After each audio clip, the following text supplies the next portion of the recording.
Quantum computing. A quantum computer is a machine built from quantum bits called qubits that harness the laws of quantum mechanics to perform certain calculations exponentially faster than any classical computer. Where a classical bit is always either 0 or 1, a qubit can exist as both simultaneously.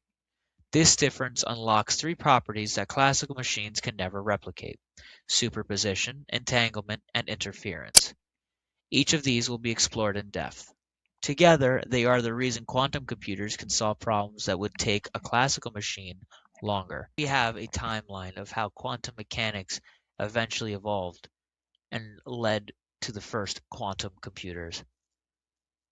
Quantum mechanics and its theories were founded by some of the great minds that we've heard throughout history: Albert Einstein, Niels Bohr, Erwin Schrödinger, Werner Heisenberg. Each of them extended upon the theoretical framework that established the very principles of superposition, wave functions, the uncertainty principle, and quantized energy states that quantum computing would later depend on. Richard Feynman proposed that simulating quantum systems on classical computers becomes exponentially inefficient as system size grows. He proposed that machines governed by quantum mechanics could simulate quantum systems without that overhead. When the field became more apparent to the world, Peter Shor developed a quantum algorithm. This algorithm was able to factor large integers, efficiently. Integer factorization then underlies widely used encryption schemes like the RSA. This resulted in a quantum computing cryptographic concern as well as a computational one. In 1998 to 2012, the manipulation of qubits using spin states, the first demonstration of quantum algorithms using 2-qubit nuclear magnetic resonance systems, and then we go to 2016 to the present when IBM decided to publicize their cloud access to different organizations. The qubit count increased.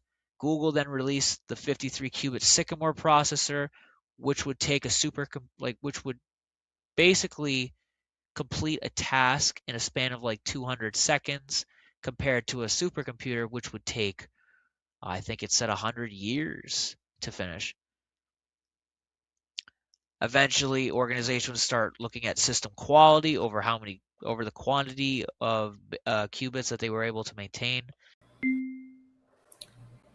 Hello, I'm gonna be going over quantum computation, what happens during the process. So, just before computation, two things must happen simultaneously.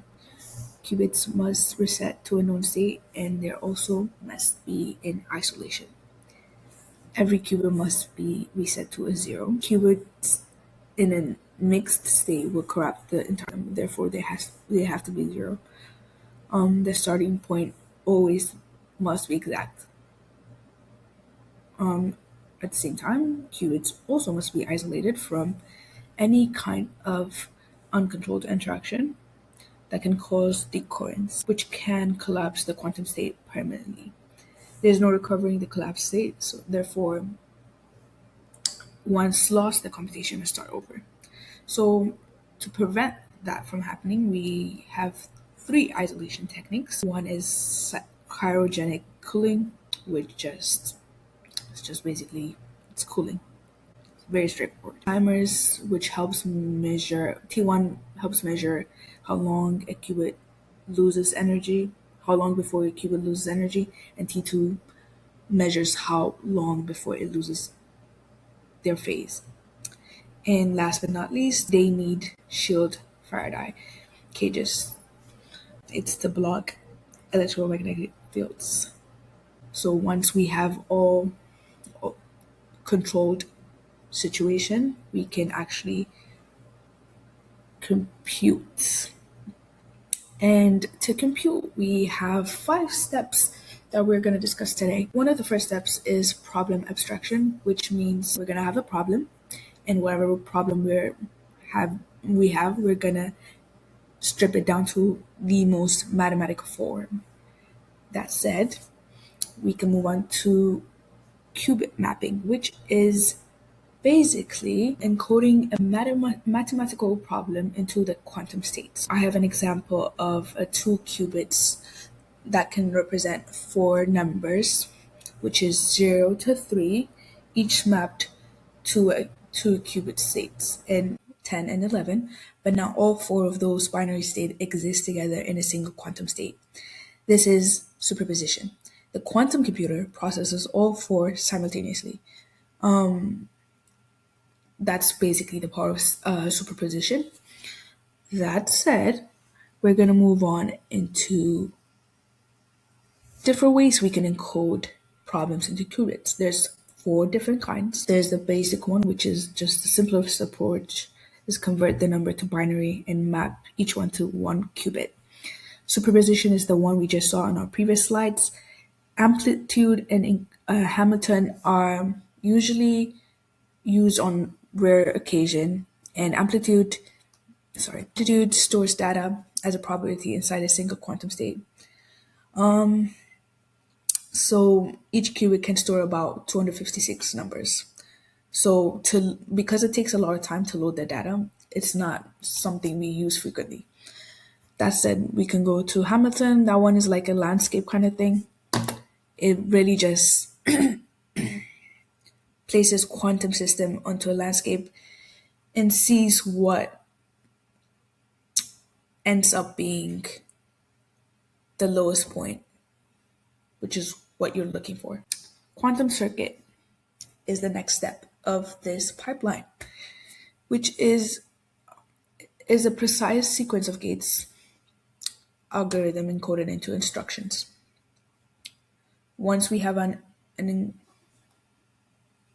once we've encoded our problem into qubits using superposition encoding, now we can run that encoding, and that's how quantum circuits help. It creates and manipulates superposition as we designed it. That said, a gate is an instruction that transforms a qubit state. Just like classical computer has AND and OR, we have HADMARD gate, we had CNOT, we have X gate. They have their own stuff that they do. What else can I go to? Oh yeah. So for the search problem we discussed earlier, there's two key operations, which is Oracle gate and diffusion gate. And what basically does is Oracle gate just flips the phase to the target state, and the diffusion exploits that phase and flips through the interface and make sure to amplify the ones that are the one that is correct and distract the ones that are not, which after one round of Oracle followed by diffusion, the correct answer is dominates with about 97 probability, while the incorrect state is left with about 1% probability. So after the circuit runs and the gate have done their work, we have quantum state that heavily favors the correct answers. But we cannot read quantum state directly. We have to which is our last two-step, which is after measuring forces, the superposition collapse all those possibilities that existed at once, they vanish, and now it's just a single outcome. It becomes a classic bit string, just 0 and 1. Now that the quantum outputs are just bits, classical computers translate those bits back into the language of the original problem. If you were searching for a number, the bit becomes a number. And if you were factoring, the bits become factors. So that's basically how the pipeline of quantum computing works. All right, so quantum computing hardware support. As demonstrated in the previous slides, quantum computing has very powerful theory and applications. Despite this, even with its best algorithms, physical limitations do still apply due to hardware challenges. One of the main difficulties is ensuring that systems remain stable for a long enough period of time to complete required computations. For a specific example, Superconducting quantum computers have to be operated inside special refrigerators that are extremely cold, colder sometimes even than outer space itself, such as the case in Nevada. They can even manage temperatures down to negative 459 degrees Fahrenheit.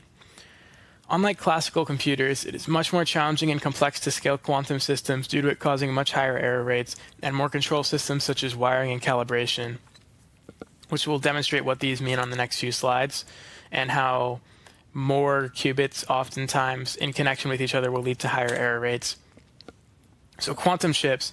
Quantum chips are the devices that allow us to implement qubits, but each use different technology with unique designs and advantages.